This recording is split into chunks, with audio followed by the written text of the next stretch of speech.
podcast. This podcast is for leaders at diverse levels and organizations around the world who are seeking to scale and transform their leadership, to level up their business, and to create an impact in the lives of people all around them.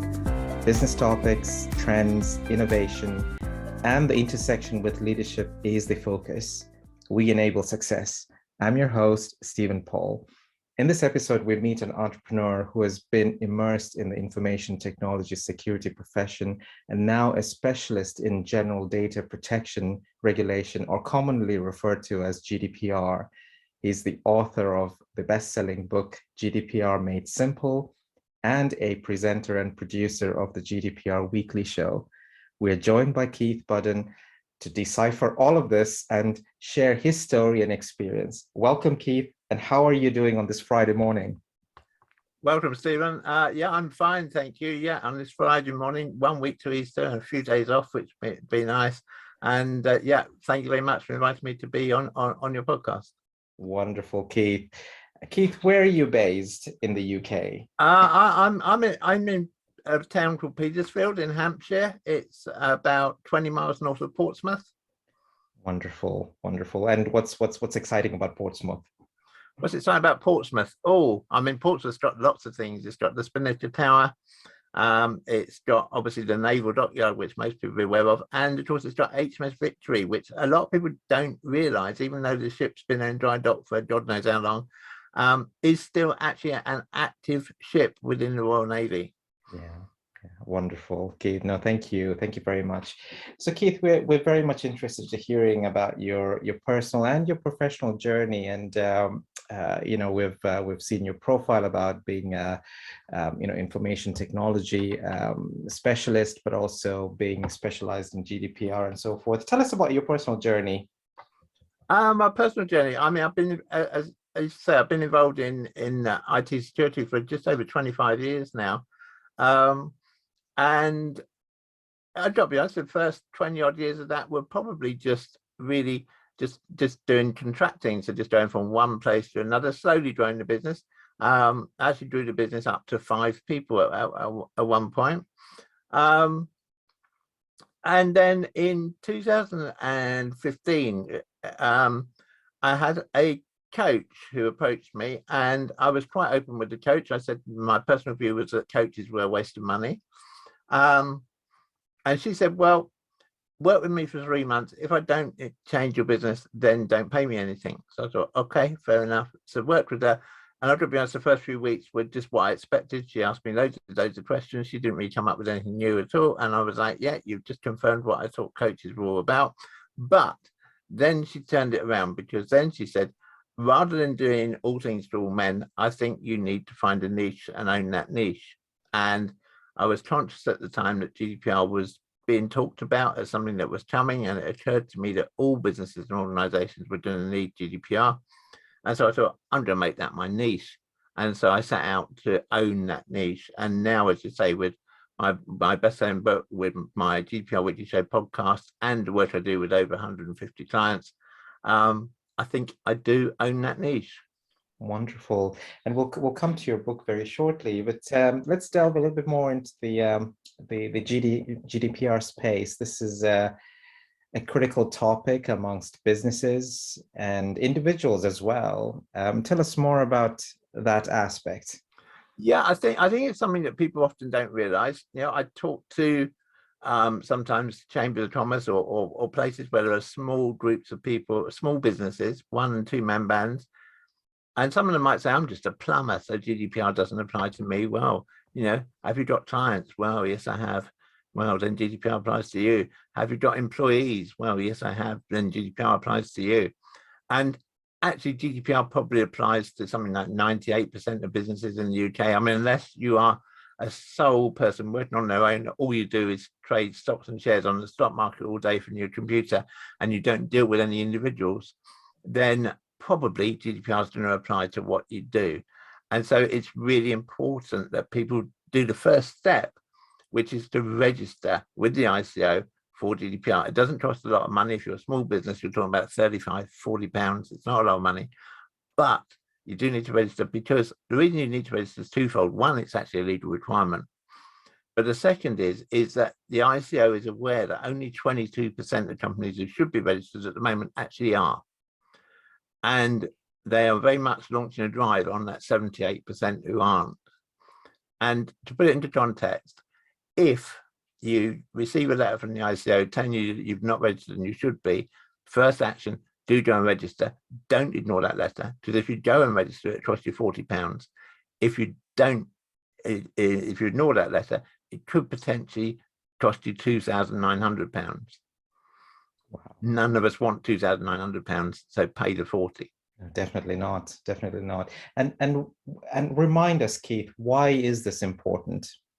Why it's important, I think, is because it's all about protecting people's data. And what I always say to people is, whenever you're looking at it and thinking, really, is that important? Think about what's happening to that data and think, okay, that's not Joe Soap on that document or on that screen. It's me.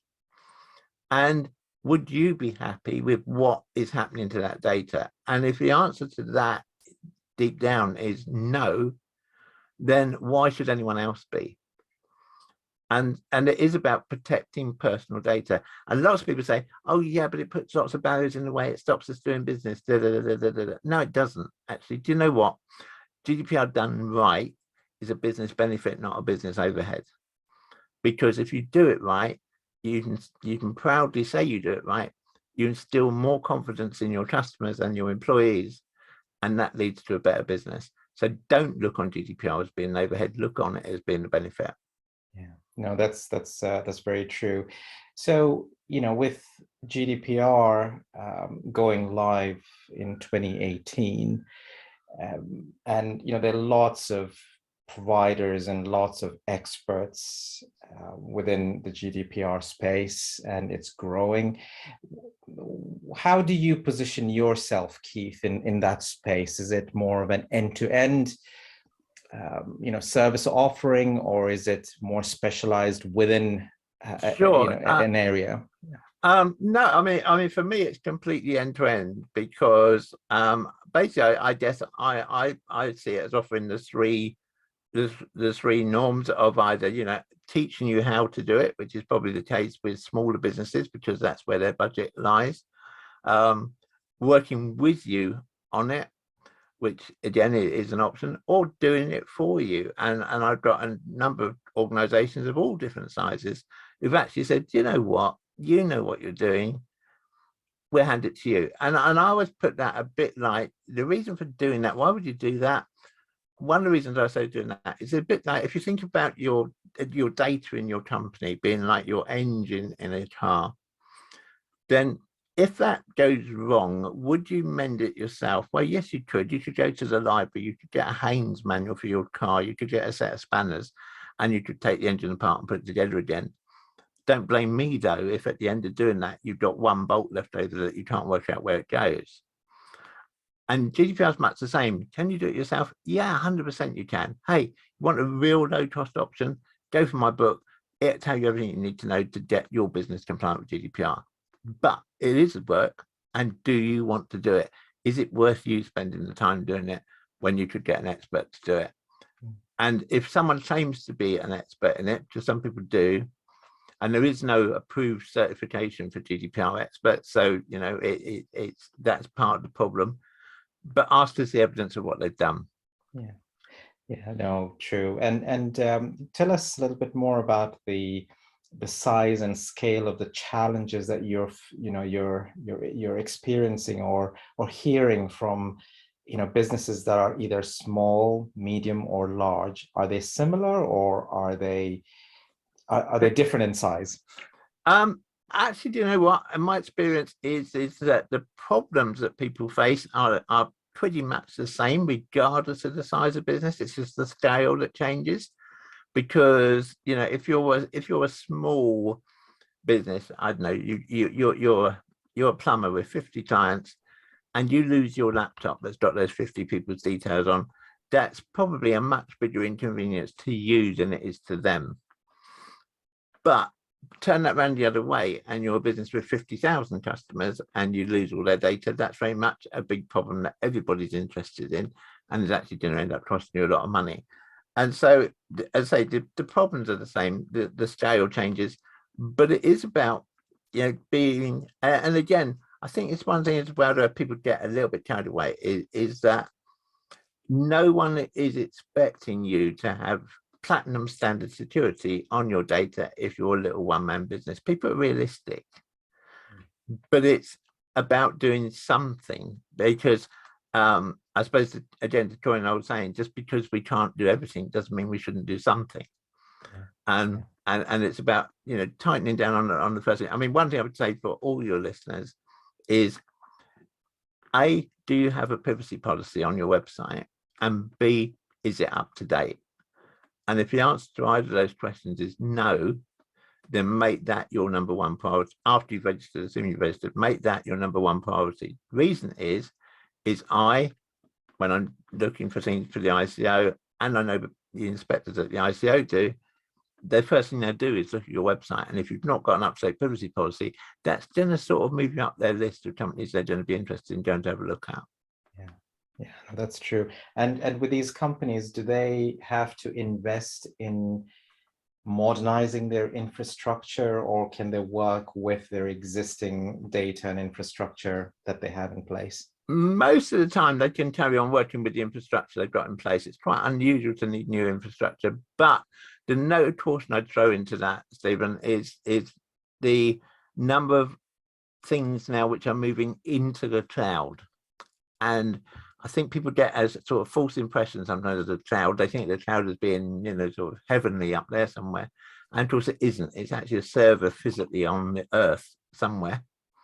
And the important thing with all your cloud providers is finding out where that is. Because you and I, for instance, we're now talking we're now recording this via Zoom.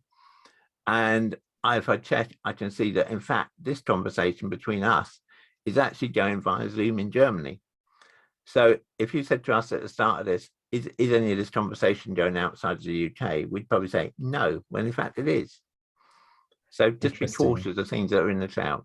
Yeah, no, interesting. No, it's a big revelation. Many people don't realize that. And it's such an important thing to recognize.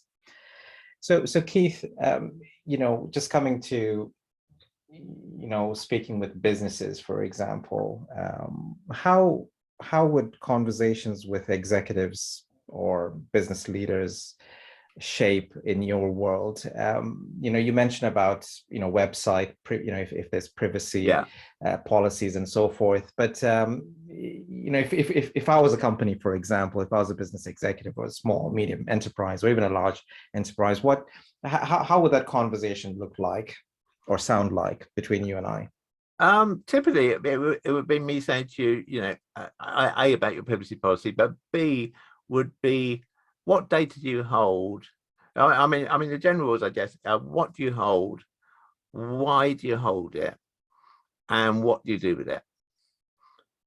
And those three things are crucial. And really, for anybody, I think, however big your business or small your business, that's the thing to go away and think about. So what data do we hold? And I don't mean names and addresses, but actual, information about people. Why do we hold it?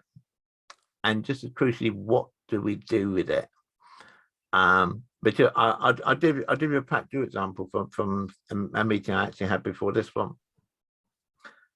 Somebody said, when we're looking to send out invitations because we're opening a new office somewhere, we just go on websites near there and we just pick up any email addresses that are, from local businesses, local organizations to where we're opening a new office, and we send them an invitation, say, come along to our new office block. Okay, fine, no real problem with that. That's all public information. That's okay. But then they said, and it's okay, because then we always give people an option to unsubscribe. And at that point, my ears picked up, because I thought, wait a minute, unsubscribe from what? And then they said, oh, well, because, once we got that information, we keep sending them our newsletter. There suddenly you've crossed the line, yeah? Because, yes, that's publicly available information. The information's there. You can use it once. If you're using it more than once, actually, do you know what? You really should be finding another reason for using that data. But that doesn't necessarily have to be consent. And that's the other thing, I think, is people get hung up on consent. And most of my discussion with business are, if I get any pushback, is, yeah, but we don't want to have to ask people for consent to do whatever it is they want to do. Yeah. But you know what? Consent is only one of the 6 reasons you can process things under GDPR. And so actually, normally, you can find another damn good reason why you can do that, which you don't need consent. Because the danger with consent, yes, consent's great. Okay, if I consent to me, you ask me, can you send me your newsletter? And I say yes. The danger with that and relying on consent is the moment I say, I want to withdraw my consent, you can't have any more contact with me. End of. Yeah, that's true. And so I was trying to steer people away from consent. But if I talk to execs, a particular big business, they tend to get hung up on consent, and consent is not the be all and end all of GDPR. It really isn't. Yeah, it's important to differentiate those factors. And Keith, with pandemic happening over the last couple of years, what's your experience of that in relation to how companies are responding to some of these priorities like GDPR or modernizing any of the aspects as well? Sure. I mean, I think the pandemic, let's be honest, the pandemic took us all by surprise. No one really saw it coming. And I guess on that day in March, 2020, when Boris shut the country down, most of us probably thought we'd be back to normal in 3 months, some maybe 6 months, but I don't think anybody thought it would actually be 2 years. And yeah, it has caused an impact, of course, on sort of things I do. People put GDPR a bit on the back burner, understandably, because, particularly if they were furloughing people and their business was effectively winding right down, and then that went. But there was lots of businesses with data actually just went to working from home, and that's fine. But then they didn't actually think through the GDPR implications of that, because suddenly you've got people who are using their, maybe they've got their screen at home and the phone rings, so they walk away from that screen and they don't think about who else might be in their home at that moment who can see that data.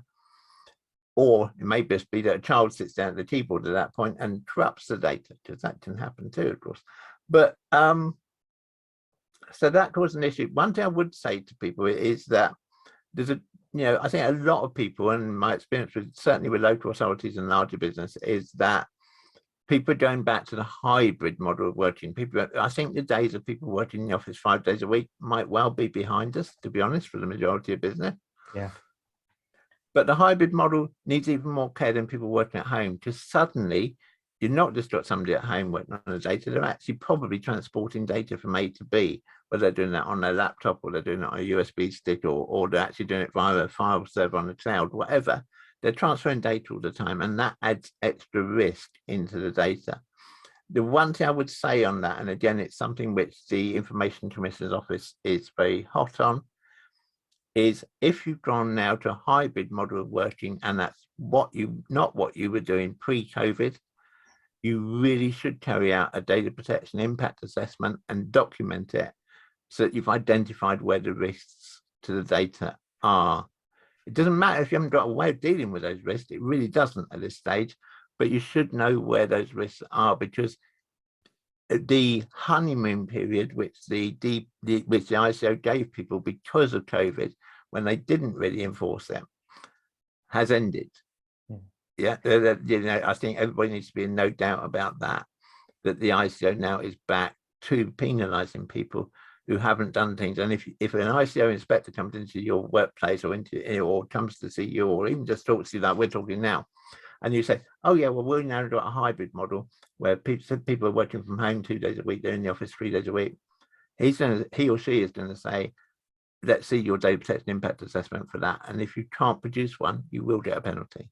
Yeah, no, true, Keith. And it sounds like there's an awareness issue as well, or recognition issue here as well. Yeah. In your conversations, and in your expert opinion, on a scale of 1 to 10, where do you see people and 10 being highly aware of what needs to be done or the issues around this? Where do you see some of these businesses lie in terms of post-pandemic or during pandemic, or the changes to GDPR or what they need to do? Where do you see them on that scale, 1 to 10? Yeah, it's an interesting one. I would say in terms of knowing that GDPR exists, it's probably a 7 or 8 out of 10. I think a lot of people do know it exists, but in actually being up to date with where they need to be, even with big business, I would say it's no better than a 4 out of 10, and for lots of people probably a 2.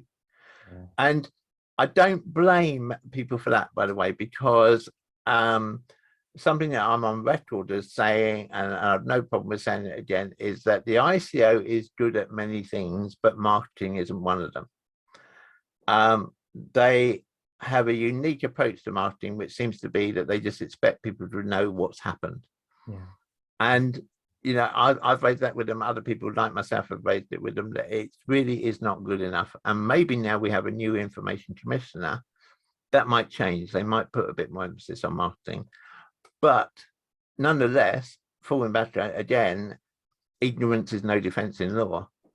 And so, it is important that you bring yourself up to speed. And what I would say to your listeners is if any of you are in a group like a Chamber of Commerce or whatever, and you'd like, a 20-minute just brief introduction to what it's all about and what you need to be worried about, please just let me know. I'd be more than happy to do that for people with no charge.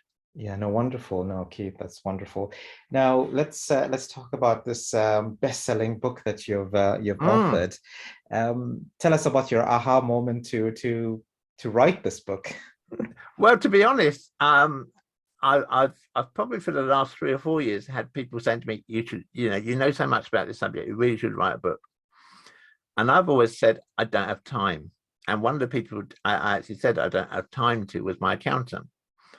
And funny enough, not long after lockdown started, he got in touch with me, like he did with all his clients, really, to see how things were going. And I said, well, it's a bit quiet.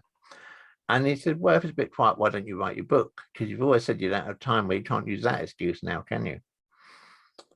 And I thought, no, he's got a point. So I sat down and I wrote the book. Actually, it took me less time than I thought it would. But I would actually say to anyone, who's listening, if you think there's the slightest chance you've got a book inside you, and almost everyone has, but if you decide to have a book inside you, then get ahead and write it, particularly if it's about business. Because if I look at, I never wrote my book to make money, and even though it sold well, to be honest, the money's fairly insignificant.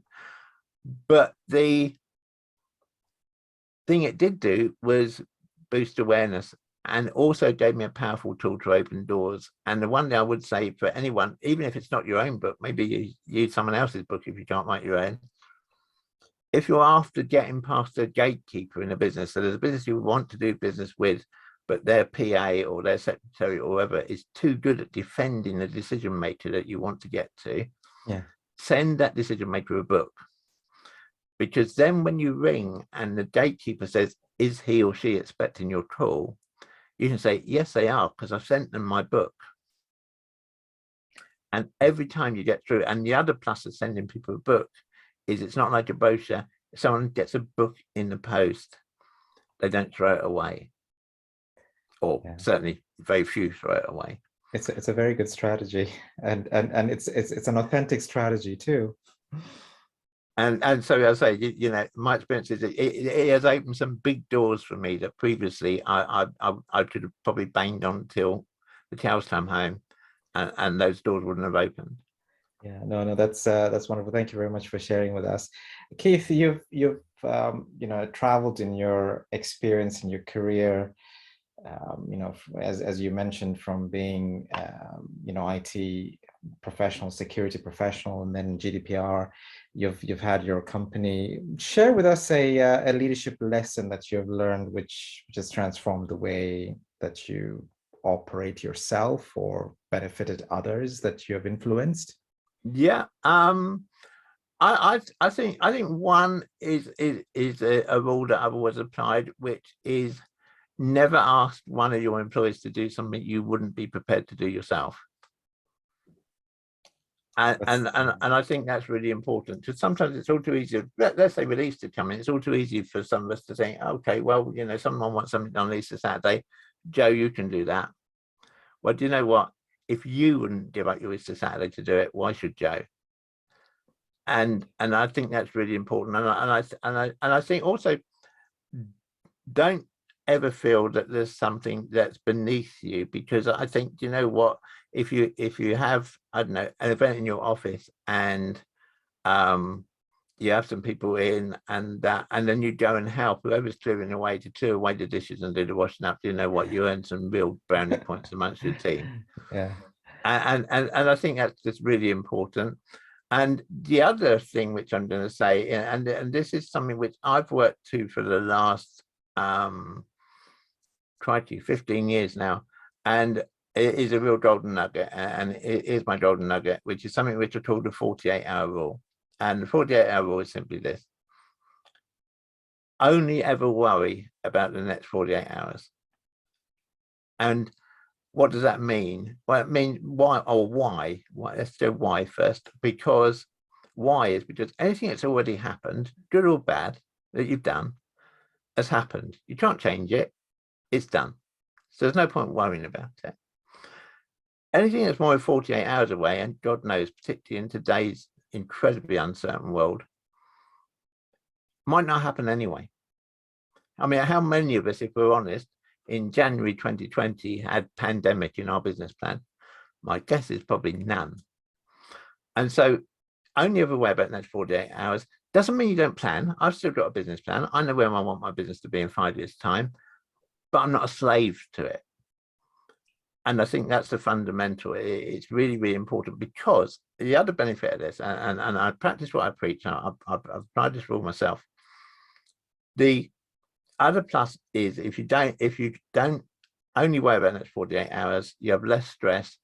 None of us make good decisions when we're stressed. So because you've got less stress, you make better decisions, which means you sleep better, which means you get less stress, which means you make better decisions. It's what I call the virtuous circle.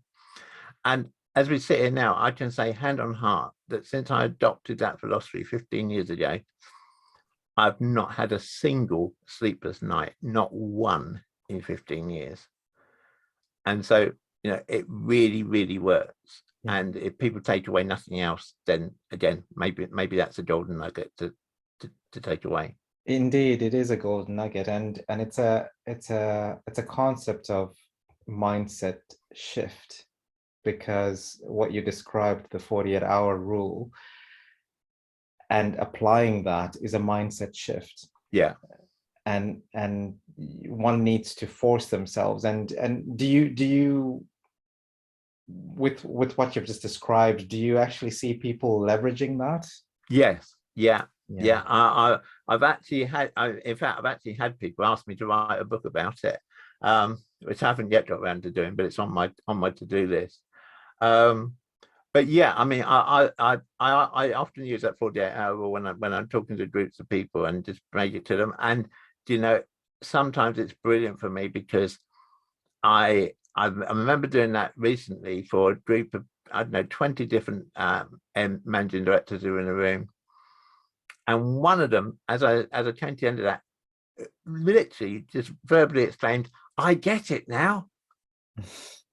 And that was great, that had that effect on somebody. I was like, wow. But yeah, it's so simple. It's not simple to get there, because as you say, it's a mindset shift. It's not a simple. I'm not expecting anybody to go from listen to this and say, right, from now I'm only going to worry about the next 48 hours. It doesn't quite work like that. You need to get into the state where you can only worry about the next 48 hours. But it's a shift worth making. Yeah, no, I completely agree. And in this world these days, especially these days when we are living in this VUCA world, uncertain, ambiguous, volatile, I mean, it's very important to look at the mindset and shift. Yeah, just come in on that, Stephen. The other thing I would say on that is absolutely ration your exposure to the news. Yeah, because it's very easy, especially with today's rolling news channels, and with what's going on in Ukraine, and everyone's thoughts are with the poor people there, and God, everything. Let's hope that comes to an end soon. But it's very easy to get absorbed in that, and suddenly you think, oh, the world has come to an end. And I was talking to somebody the other day about this, and I said, try and imagine you're listening to the news. He said, yeah, I only watch 2 hours a day. And I said, how much better is your life after those 2 hours than it was before? Well, it isn't. What did you pick up in those 4 hours? In those 2 hours, you couldn't have picked up just from saying to Alexa, give me the headlines. Mm-hmm. Well, nothing. Well, then why spend your life there? Because, throughout life as a whole, life's for two types of people, positive people and negative people. And don't spend your time with negative people, because they drag you down to their level and beat you with experience. Yeah, no, absolutely. Very great lessons there, Keith. So, Keith, tell us a little bit more about your interests. You've talked about your professional world. Sure. Yeah. Tell us what you do outside of work. Outside of work, yeah. Well, I mean, my main interest outside of work is Formula One. I'm a complete Formula One nut. Always have been, and it's my ambition to try and get to as many Formula One circuits for real as I can in my lifetime. I haven't managed that well so far. I've only been to 2, but that's one of the things that's on my bucket list. So I'm a Formula One nut. The other thing is my family. I've got 2 wonderful young grandchildren. And if you ever need, however good or bad you think your day is, excuse me, however good or bad you think your day is, if you ever need anything to bring you down to earth, it's 2 young children. Because they have such a simple view of life, and sometimes I look at them and think, remember when life was like that, when choices were that simple. Yeah. But children are wonderful, and of course they are our future. And so yeah, spending time with my grandchildren is the other thing which I just can't get enough of. Yeah, no, very, very important aspect. So would all of those combined elements be a day in the life of Keith, or is anything else that you wanted to add? No, I guess that's probably it, really. I mean, the only other thing to add is that outside of my professional work, I'm also a district councillor with East Hampshire District Council. And so, yeah, that takes up a fair amount of my time. And somebody said to me the other day, well, isn't that just work? And I said, no, it isn't, because I don't look at work, because it's totally different. There I am, just there as a servant of the people, really helping other people and hopefully making the best decisions for the people who live in East Hampshire. Yeah, no, wonderful. And Keith, what do you see as your next big adventure, business or personal? Oh, that's an interesting one. I think my next big adventure, if I'm honest, is to get my second book written, to get this book written about the 48-hour rule, because it's going to be a totally different kind of book. Because GDPR Made Simple is all about any business from being able to pick it up, get their business GDPR compliant. 48-hour rule is going to be much more mindful than that, really. It's going to be about how you get your life to where you can just transfer it in the next 48 hours. It's going to be quite a struggle to write it, because some of it's hard to put into words, but it is my ambition to get that book out there, because I actually think that lots and lots of people could benefit from it. Wonderful. We're coming to a close very shortly, so let me ask you, Keith, any closing messages that you want to share with, or any challenge to other leaders that you want to make here? Oh, challenge to other leaders. I would say, try to think within your team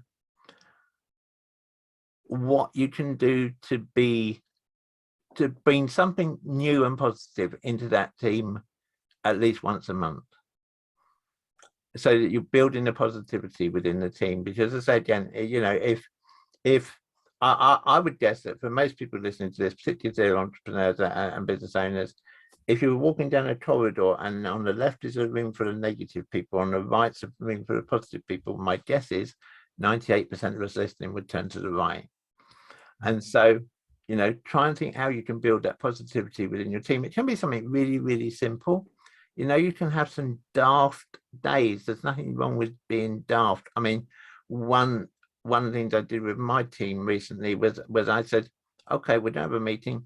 And during the meeting, you've got to get as many lyrics of Beatles songs into what you're talking about as you can. Yeah. And it was silly. We all ended the meeting in laughter. But you know what? To bond as a team, laughter's a great clue. Well, there you go. Words of wisdom from Keith Budden. Well, thank you very much, Keith, for coming to the show and making a difference for all our listeners today. No problem at all, Stephen. Thank you very much for inviting me. I've really enjoyed that. Wonderful. Okay, folks, thank you very much for listening in, and stay tuned for our upcoming episode on a leader who, in the face of political and economic challenges, has stepped into becoming a fearless leader and helping other entrepreneurs excel. We'll share more on this shortly. Thank you and